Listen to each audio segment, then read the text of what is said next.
At the beginning of the movie, we see a mother and her son. The mother is telling her son, "Don't be afraid, I'm right here with you." The mother's name is Jess, and her son's name is Tommy. Tommy is mentally challenged, so Jess has to take a little extra care of him. Suddenly someone rings the doorbell, but when Jess opens the door, there's no one outside. Jess had plans to go on a trip with her friends that day, so she drops Tommy off at school and leaves for the trip. Then we see Jess's friends, Greg, his friend Victor, Donnie, and his wife Sally, and they've also brought along Heather. When Jess arrives, she seems a bit off or distracted. Greg asks about Tommy, and Jess tells him that Tommy went to school. Greg finds it strange since it's Saturday and schools are usually closed, but he assumes maybe Tommy goes to a special school that runs differently. Soon, everyone gets on a boat named Triangle and sets out to go sailing. Jess, feeling exhausted, takes a moment to rest and falls asleep. In her dream, she finds herself standing on a beach. Meanwhile, everyone is enjoying the boat ride until suddenly dark storm clouds appear. The weather quickly turns bad. Greg tries to contact someone for help over the radio, and during this, he receives a distress call from a woman's voice saying, "Everyone here is dead. He's going to kill us all." The signal cuts out abruptly, leaving Greg confused and worried. Moments later, a massive storm hits the boat. The waves grow stronger, and eventually, the boat capsizes. After some time, the storm calms down, and most of them manage to survive, except Heather, who was nowhere to be found. The weather clears up, but with Heather missing, everyone assumes she didn't make it. Now they're stuck in the middle of the ocean, with no idea how to get out of there. But in the middle of all this, they suddenly spot a huge ship approaching them. On the ship, the word Aeolus was written. It's a Greek word that means God of the wind. It felt like God had sent help a little sooner than expected. They wave toward the ship, shouting for help. Soon, they even spot someone moving on board. Everyone excitedly heads toward the ship and climbs aboard. Their joy knows no bounds, but Jess feels that something isn't quite right. Victor tries calling out for the people on the ship, but no one responds. The group moves deeper inside, and as they explore, Jess gets a strange feeling. She's seen this ship before, in her dreams. She tells the others, but they just brush it off as a coincidence. Victor then finds a bunch of keys, and Jess says they belong to her.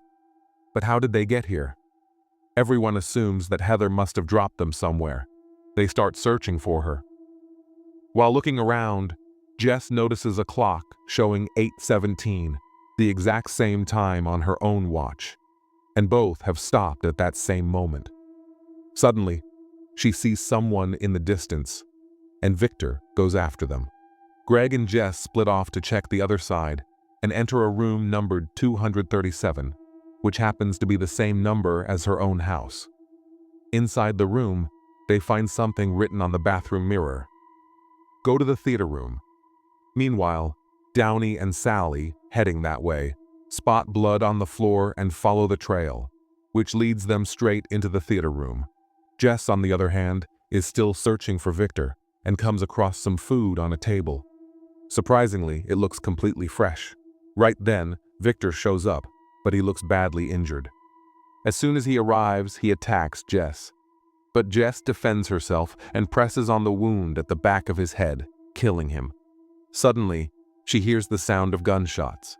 Jess quickly runs toward the theater, where she sees that someone has shot Greg. Sally and Downey accuse her of killing him, but just then, a masked person appears and shoots both of them dead. Jess barely manages to escape and runs off.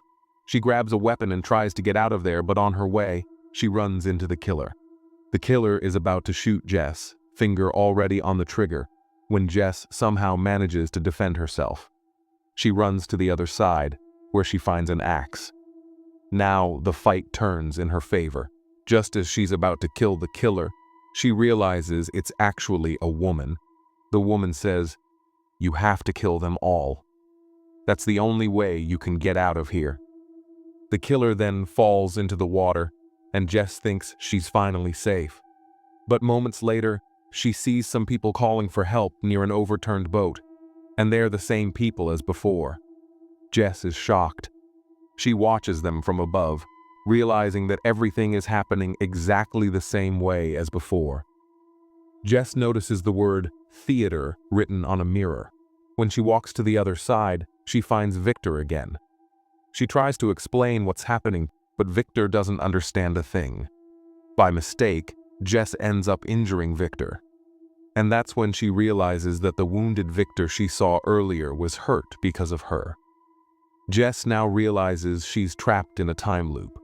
Everything happening now has already happened before. The only way to stop it is to kill her past self.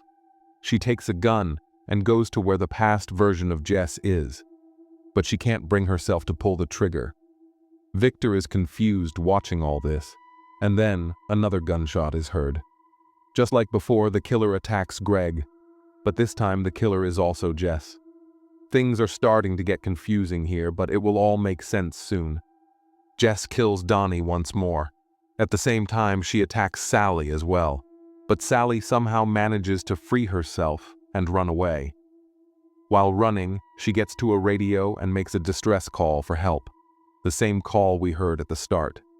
Meanwhile, the earlier Jess, the one who is not a killer at this moment, comes looking for Sally and approaches her.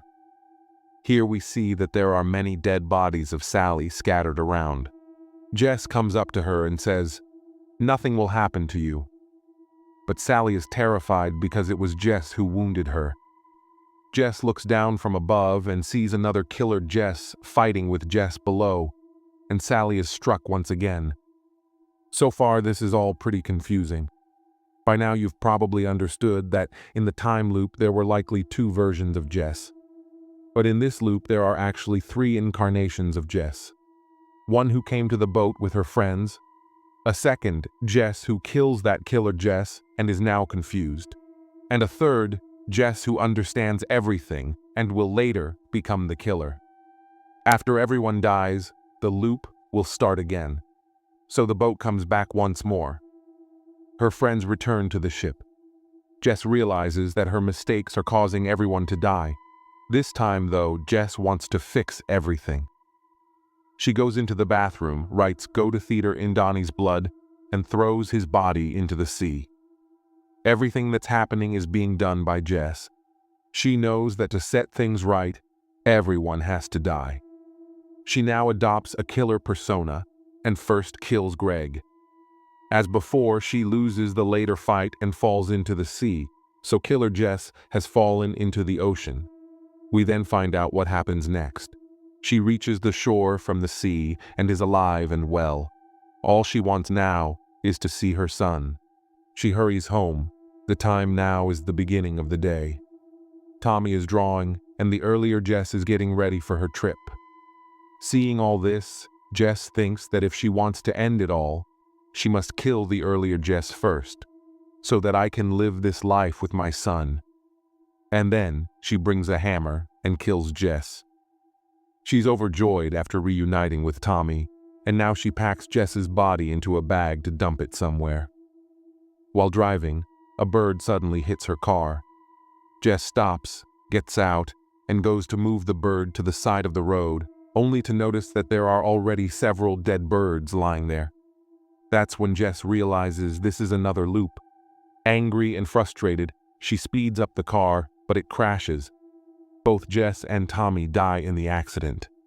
But then, we see another Jess standing nearby, watching everything from a distance. A taxi driver shows up and calls her over. The taxi takes her back to the same place we saw her at the very beginning of the movie. This time, Tommy isn't with her, and that's where Jess's loop starts all over again. Now, you might be wondering what's really going on here. In simple words, Jess is actually dead, and everything happening is just part of her afterlife. Jess and Tommy both died in the car accident. When the messenger of death came to take her, Jess begged for another chance.